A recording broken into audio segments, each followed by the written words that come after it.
ने कितनी तकलीफ में लिखी थी। उसने ये मुझे बोला कि मुस्तकीम अपना क्या है अभी क्या नहीं मुझे नहीं लगता समझ में आता, अमेरिका इलाज के लिए जाना पड़ेगा कि कहीं जाना पड़ेगा। मुफ्ती साहब का इलेक्शन लड़ेंगे कैसे अगर तू भी मेरे ही साथ रहा तो। इतनी फिक्र जो इंसान करता था उसके खिलाफ आपके लोगों ने लिखा। हम भी स्क्रीनशॉट निकाल के रखे हैं।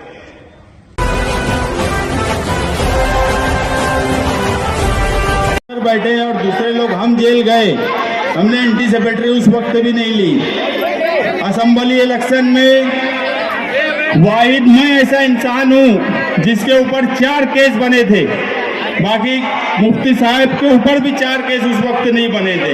वो जुनून से हम जनता दल के वर्करों ने आपका इलेक्शन लड़ा था। एक जुनून था हमको, और उस जुनून का सिला इस तरह दिया जा रहा है, हमारे खिलाफ बार बार बोला जाता है और ये कहा जाता है कि हम ना बोले। ये कब तक ऐसा रहेगा? जेल के ताल्लुक से तो हमारा माजी है। निहाल साहब कभी जेल जाने से नहीं डरे, हम उनके ही वर्कर हैं, जेल जाने से कभी डरते नहीं। जब भी शहर बचाने का सवाल आएगा सबसे पहले जेल मैं जाऊंगा। आज भी लोग बोलते हैं कि मुस्तकीम अभी जेल चला जाएगा, अभी उसको डाल देंगे, कुछ नहीं तो तड़ी पार कर देंगे ताकि वो कोई काम ना कर सके, उसकी आवाज बंद हो जाए। मगर बस मैं इतना ही कहूंगा कि ना मेरी आवाज जेल जाने से बंद हो सकती है, ना आप लोगों के तड़ी पार करने से बंद हो सकती है। मेरी आवाज बंद करना है तो सब लोग मिलके मुझे मौत के घाट उतार दो, मार दो मुझे, जब भी मेरी आवाज बंद होगी। नहीं तो इस शहर के दबदबे और इस शहर के मुस्तकबिल के लिए ना कल आवाज बंद हुई थी, ना आज आवाज बंद होगी, ना मुस्तकबिल में कभी आवाज। उनसे यही पूछो कि तखमीने का बोर्ड क्यों नहीं लगाया गया। ये सिर्फ और सिर्फ करप्शन की वजह से नहीं लगाते। 1-1 करोड़ की रोड 20-25 लाख में बनाई जा रही है, और अगर ये ईमानदार है तो बोर्ड लगाए। आज शहर में सबसे ज्यादा अगर परेशानी है तो प्राइवेट बिजली कंपनी से है। सब लोग अपने अपने तौर पे कोशिश कर रहे हैं, हमको भी क्या करना है, हम भी कोशिश करते हैं और काम भी करवाते हैं। हमने एक जगह बोला था कि 8 दिन में मीटर नहीं लगा तो आखिरी डाल के मीटर चोरी से चालू करेंगे। खुद चल के जाके उन्होंने मीटर लगाया। मैं बिजली कंपनी के मामले में जो भी सियासी पार्टी के लीडर काम कर रहे हैं, बिजली कंपनी से पूरा बुनकर सबका परेशान है, पूरा शहर परेशान है। आज बुनकरों के ताल्लुक से कोई बोलने वाला नहीं है, बुनकरों को क्या तकलीफ है ये कोई समझने वाला नहीं है। अगर आप कलकत्ता की कंपनी को कलकत्ता वापस भेजना चाहते हो तो मालेगांव शहर के लोगों, सियासी पार्टी के लोगों, उनके लीडरों, आप सिर्फ एक ही काम करो, कोई धरना आंदोलन नहीं करने की जरूरत, कोई दूसरा काम करने की नहीं जरूरत। मालेगांव शहर के जो लेबर उसमें काम कर रहे हैं उनको बोल लो कि कलकत्ता प्राइवेट कंपनी काम छोड़ दे, और किस सियासी पार्टी के लोग वो काम कर रहे हैं ये मुझे बताने की जरूरत नहीं है। हम सिर्फ इतना कहेंगे, नो कोऑपरेशन मूवमेंट। आप सिर्फ उनसे काम मत करवाओ, उसके बाद हम देखते हैं कलकत्ता कंपनी मालेगांव शहर में कैसे काम करती है। अगर बाहर से लोगों को लाकर काम करेंगी तो जनता दल के वर्कर उनसे निपट लेंगे, कैसे काम करेंगे ये हम भी बता देंगे। सिर्फ आप अपने वर्करों को वहां से निकाल लो, बाकी सब हम पर छोड़ दो, बाकी दूसरा कोई छचन करने की जरूरत नहीं है। जब उनके पास आदमी नहीं होंगे काम करने वाले, वो 8 दिन में कंपनी मालेगांव छोड़ के कलकत्ता भाग जाएंगे, इसकी गारंटी मैं लेता। सिर्फ आप एक मर्तबा वहां से अपने लेबर निकाल लो। अब हर अमल का एक रद्द अमल होता है। लोग मुझे आज जलसे से पहले भी, जलसे के बाद भी, कि ये मत बोलना, वो मत बोलना, इसके खिलाफ मत बोलना।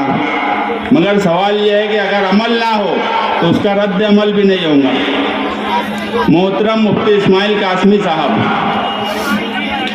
आपने जो भी बात कही, आपको गठबंधन को निभाने के लिए जो कोशिश करना चाहिए थी वो कोशिश आप नहीं कर रहे हो।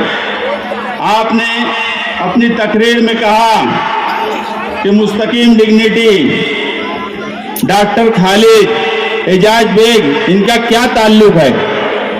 हम सियासत में सालों से है। ये बात बिल्कुल सच है कि हमारा 2019 से पहले कोई ऐसा ताल्लुक नहीं था सियासी। हमारा ताल्लुक तो 2019 असेंबली इलेक्शन था जो आपके लिए हमने लड़े, यही ताल्लुक है हमारा। इसके अलावा सियासी हमारा कोई ताल्लुक नहीं है। ये आपके सामने सोचने का सवाल है कि जिस वक्त लोग आपके पास असेंबली में थे, जितने बड़े चेहरे थे, वो आज आपके आसपास क्यों नहीं है? ये आपको सोचने का सवाल है। शहरियान भी देख रहे हैं कि असेंबली में किन लोगों ने मेहनत की। आज आसपास कौन एक शख्स मुझे बता दो जो असेंबली में पूरी ताकत से उनके साथ खड़ा रहा और आज भी वो शख्स उनके साथ खड़ा है। बस हमें यही तकलीफ है। 1-1.5 साल से बोला जाता है कि जनता दल के लोगों ने ये बोला, उनके लोगों ने ये बोला। अब आप पार्टी व्हाट्सएप से चला रहे हैं तो इसमें हमारा क्या कसूर है? हमारे पास तो पार्टी है, झंडा है, डंडा है, सब कुछ है। व्हाट्सएप की बात, व्हाट्सएप पे हमेशा आपके लोगों की तरफ से अमल हुआ है तो उसका रद्द अमल हुआ है। बुलंद इकबाल के खिलाफ आपके लोगों ने लिखा, वो बुलंद इकबाल जिसका इंतकाल 16 सितंबर 2019 को हुआ, इंतकाल से 8 दिन पहले मुफ्ती साहब आपका मुझे फोन आया कि मुस्तकीम अब मजलिस से इलेक्शन की तैयारी चल रही है। मैं और बुलंद बोले मुफ्ती साहब आप किसी भी पार्टी से इलेक्शन लड़िए, हम आपके साथ हैं।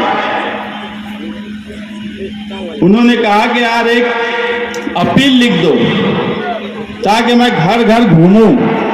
तो मैं बोला मैं हॉस्पिटल में हूँ बुलंद को लेकर और मुझे नहीं लगता कि मैं लिख पाऊंगा। बुलंद बिस्तर पे लेटा हुआ था, वो मेरी बात सुन रहा था। मैं बोल के फोन रख दिया कि अपील मैं लिख के देता हूँ। मैं बोला बुलंद नहीं लिख पाएंगे, तुम जाने दो। तो बोले नहीं मुफ्ती साहब का फोन आया था क्या? मैं बोला हाँ मुफ्ती साहब का आया था। तो बोले मैं लिखता हूँ। उसी वक्त जो वहाँ उसके संभालने के लिए जो लोग थे, रात में 11 बजे से लेकर 3 बजे तक वो अपील लिखी गई। असेंबली के इलेक्शन के आखिरी दिन तक वो अपील मालेगांव शहर में बटी। उसने किस तरह अपील लिखी ये मैं जानता हूं, और आपके लोग उसके बारे में बोलते हैं।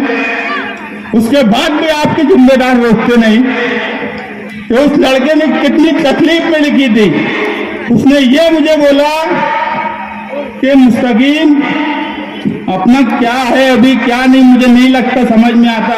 अमेरिका इलाज के लिए जाना पड़ेगा कि कहीं जाना पड़ेगा। मुफ्ती साहब का इलेक्शन लड़ेंगे कैसे अगर तू भी मेरे ही साथ रहा तो? इतनी फिक्र जो इंसान करता था उसके खिलाफ आपके लोगों ने लिखा। हम भी स्क्रीनशॉट निकाल के रखे हैं और आज आप बोलते हो कि खिलाफ में बोला जा रहा है। हमेशा आपकी तरफ से अमल हुआ है, उसी का रद्द अमल हुआ है। पिछले जलसे में भी अमल आपने किया, हमने नहीं किया।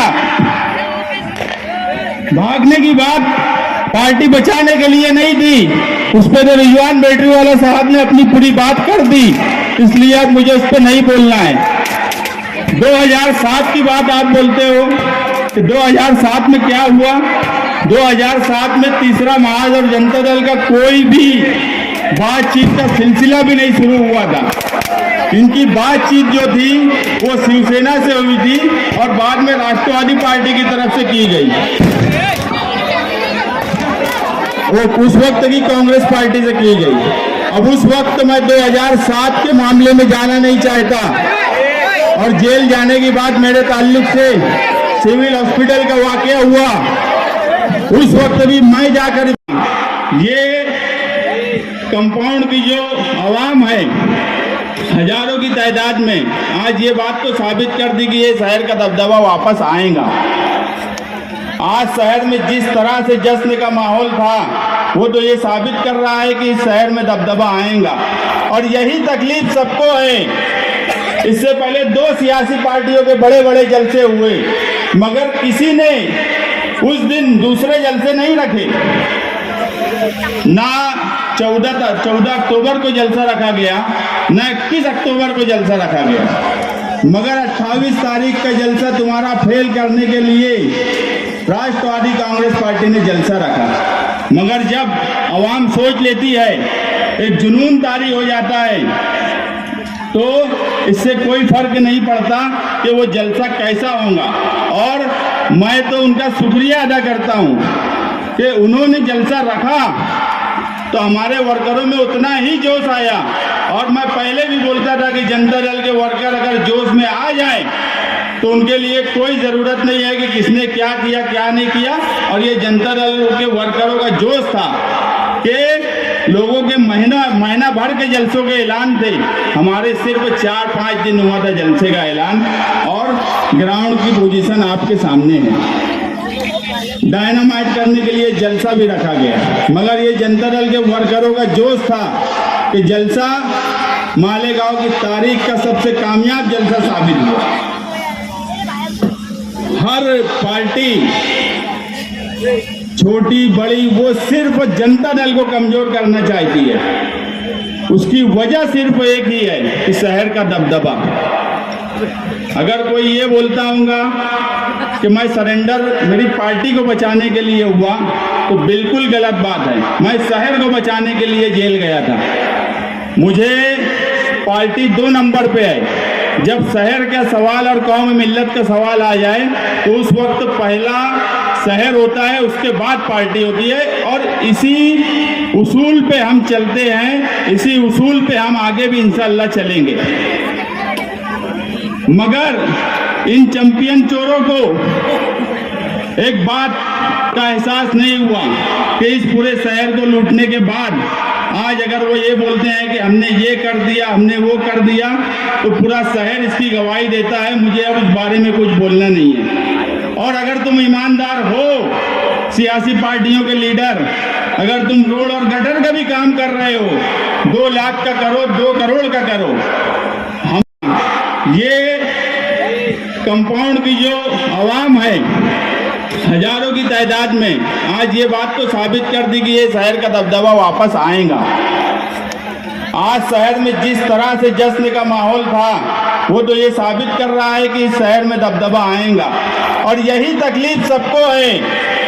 इससे पहले 2 सियासी पार्टियों के बड़े बड़े जलसे हुए, मगर किसी ने उस दिन दूसरे जलसे नहीं रखे।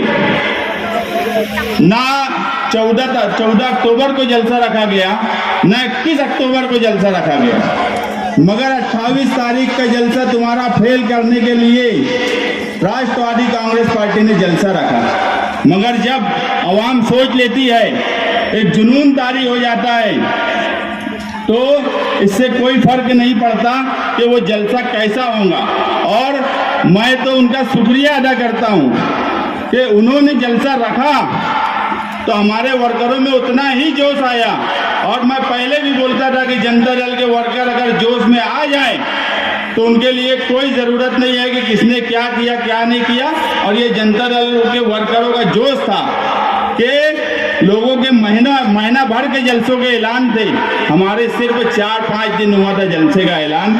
और ग्राउंड की पोजीशन आपके सामने है। डायनामाइट करने के लिए जलसा भी रखा गया, मगर ये जनता दल के वर्करों का जोश था कि जलसा मालेगांव की तारीख का सबसे कामयाब जलसा साबित हुआ। हर पार्टी छोटी बड़ी वो सिर्फ जनता दल को कमजोर करना चाहती है। उसकी वजह सिर्फ एक ही है कि शहर का दबदबा।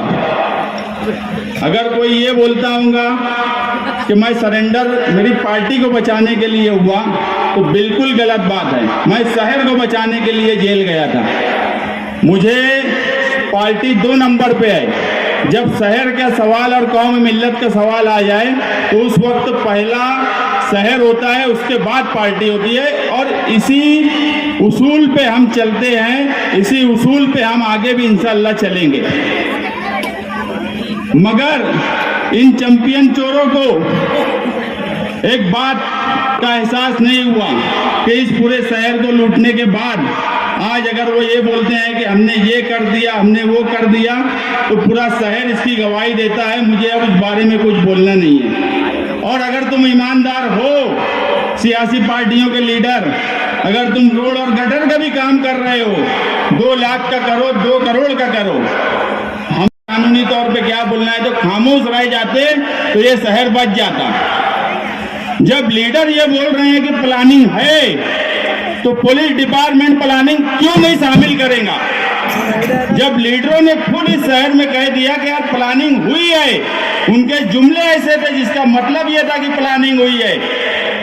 यकीन मानो 12 नवंबर का वाकया कोई प्लानिंग नहीं था, ना ऑर्गेनाइजर की तरफ से, ना उनके हिमायत करने वालों की तरफ से।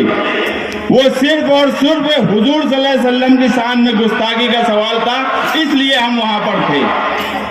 मगर इस तरह का बयान मुस्तकबिल में लीडरों ने नहीं देना चाहिए।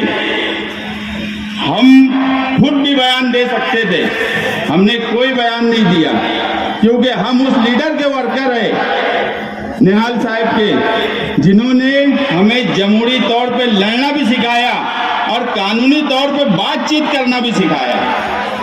अगर तुम्हें कानूनी तौर पे बातचीत नहीं करनी आती है तो ऐसे वक्त में खामोश रह जाते, लेकिन हम पर 120 भी प्लानिंग अगर नहीं लगती, हम इतने दिनों तक जेल में नहीं रहे होते।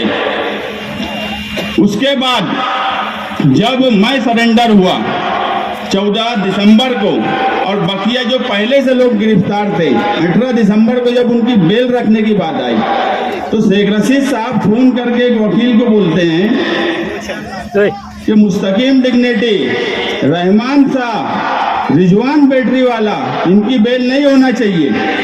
अरे आप इस मामले में इस तरह की सियासत, उस 12 नवंबर के मामले में आप यकीन मानो हमने कभी सियासत की नहीं।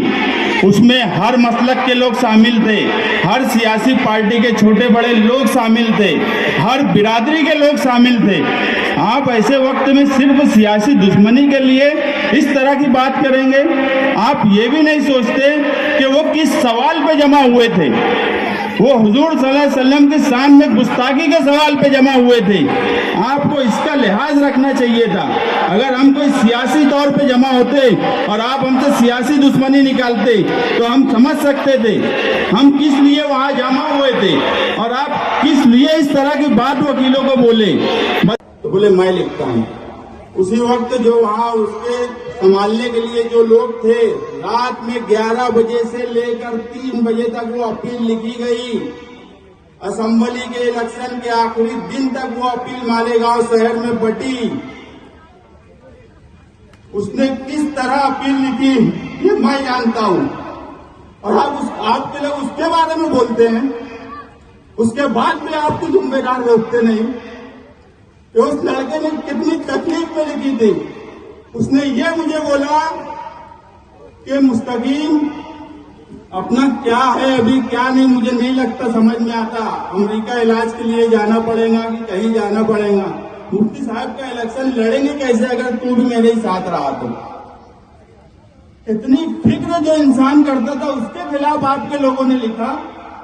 हम भी स्क्रीनशॉट निकाल के रखे हैं और आज आप बोलते हो कि खिलाफ में बोला जा रहा है। हमेशा आपकी तरफ से अमल हुआ है, उसी का रद्द अमल हुआ है। पिछले जलसे में भी अमल आपने किया, हमने नहीं किया। भागने की बात पार्टी बचाने के लिए नहीं थी, उस पर तो रिजवान बैटरी वाला साहब ने अपनी पूरी बात कर दी, इसलिए अब मुझे उस पर नहीं बोलना है। 2007 की बात आप बोलते हो कि 2007 में क्या हुआ? 2007 में तीसरा महाज और जनता दल